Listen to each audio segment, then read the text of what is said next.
आज कुछ मुख्य बिंदुओं के ऊपर बात करने के लिए हमारे बीच में है हमारे वरिष्ठ नेता और पूर्व में मंत्री सुखनंदन चौधरी जी। किसानों के मुद्दों को बड़ा बढ़ चढ़कर ये आपके माध्यम से सरकार तक लेकर जाने का प्रयास करते रहते हैं। उनके साथ में है दीपक पांडे जी। अब मैं निवेदन करूंगा सुखनंदन चौधरी जी से कि वो आज का विषय आपके सामने रखें। सुखनंदन जी। नमस्कार भैया, आपने कहावत सुनी होगी, ऊंट के मुंह में जीरा। बड़ी मशहूर कहावत है कि ऊंट के मुंह में जीरा, और वही किसानों के साथ किया गया। इस बार किसानों को खाली जीरा दिया गया। बड़ी नहर इन्होंने मार्च पे 15 को खोली थी, और जितनी उसके आगे D15, D17, D10A, D10 जितनी बड़ी बड़ी कनाल है सब इन्होंने उसकी डिसिल्टिंग की। लेकिन उसके साथ साथ जो माइनर कनाल जिससे लोगों को खेतों तक पानी पहुंचना है, उसे आज तक इन्होंने हाथ नहीं लगाया। ये मेरे पास लिस्ट पड़ी हुई है, पूरी की पूरी लिस्ट है।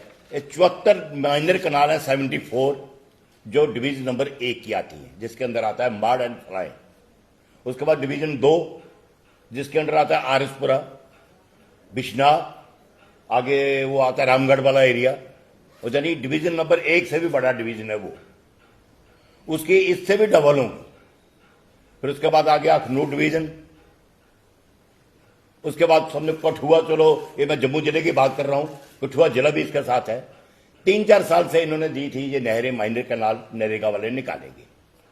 ये मेरे पास मेरे पास रिटर्न लेटर पड़ा हुआ है, जो 26/2 का हमारे मैडम किरणदीप जी वहां पे हैं, वीडियो मड़ है जो, उन्होंने लिख के दे दिया कि इस बार हम नहीं निकाल सकते इसके नरेगा के तहत, कि हमारा फाइनेंशियल ईयर खत्म होने को जा रहा है। अब पिछले इसी महीने की 8 तारीख को फिर चिट्ठी लिखता है ACD, यानी वो उसको एक्शन चिट्ठी ACD को लिखता है, एक्शन इरिगेशन वाला, डिवीजन नंबर 1 वाला, डिवीजन नंबर 2 वाले ने भी लिखी होगी, सबने लिखी होगी कि भाई नहरी निकाली जाए। जबकि 10 दिन रह गए। अब 10 दिन के अंदर अंदर अभी जो अगली वैरायटीज हैं धान की, खरीफ खराब की, वो पनीरी लगने वाली है। कब ये नहरें साफ होंगी?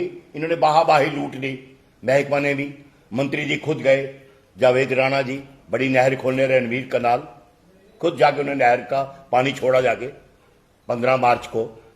लेकिन जब तक इसकी माइनर कनाल अगर 74 मड़ के अंदर आते हैं डिवीजन नंबर 1 में, डिवीजन नंबर 2 सबसे बड़ा डिवीजन है, अखनूर डिवीजन है, कितनी नहरें होंगी छोटी माइनर कनाल? 300 तक माइनर कनाल होंगी, जिनकी आज तक किसी ने हाथ तक नहीं लगाया है। आपस में खाली चिट्ठियां लिख रहे हैं ये लोग। किसान जाएंगे कहां? जाएंगे किसान? मोदी जी वहां दिल्ली के वहां से सब्सिडियां भेज रहे हैं कि खेती के अपने फर्टिलाइजर के ऊपर सब्सिडी दे रहे हैं, बीज के ऊपर सब्सिडी दे रहे हैं, ट्रैक्टर के ऊपर सब्सिडी मिल रही है, हमें जो उसके इंस्ट्रूमेंट है जैसे हल वगैरह उसके ऊपर सब्सिडी मिल रही है। लेकिन जब तक खेतों में पानी नहीं होगा, कैसे किसान तरक्की करेगा? जो मोदी जी का वायदा है कि हम डबल इनकम सरकार की करेंगे, वो कैसे करेंगे?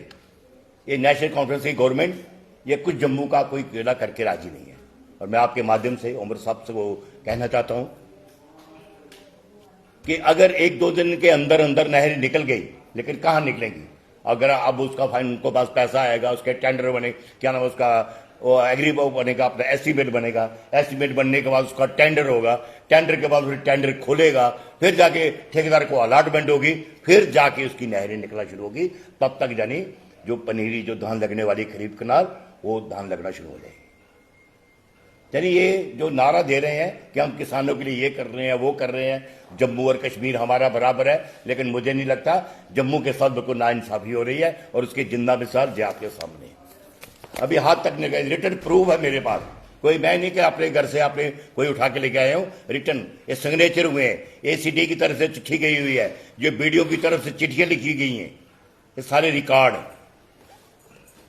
तो इसलिए मेरा आपके माध्यम से LG साहब से एक प्रार्थना है। LG साहब से प्रार्थना तो LG साहब से ही कर सकते हैं कि भाई जो आपके मंत्रालय, जो PHE का, जो PHE इरिगेशन फ्लड का जो मंत्रालय है, वो हमारे फाइनेंशियल कमिश्नर सेलिन काबरा जी, उनके पास है। लेकिन मैं नहीं समझता, मेरी सोच से बाहर है कि इतने बड़े दोनों मंत्रालय हैं, शलीन काबरा जी एक आदमी कैसे चला सकता है। तो मुझे अपने मनोज सिन्हा जी से प्रार्थना है एक कि ये मंत्रालय जो पीएच इरीगेशन, फ्लड और इरीगेशन और मंत्रालय है, किसी इंडिपेंडेंट बंदे को दिया जाए जो इसकी तरफ ध्यान दे सके। इस तरह कहकर आपका बहुत बहुत धन्यवाद।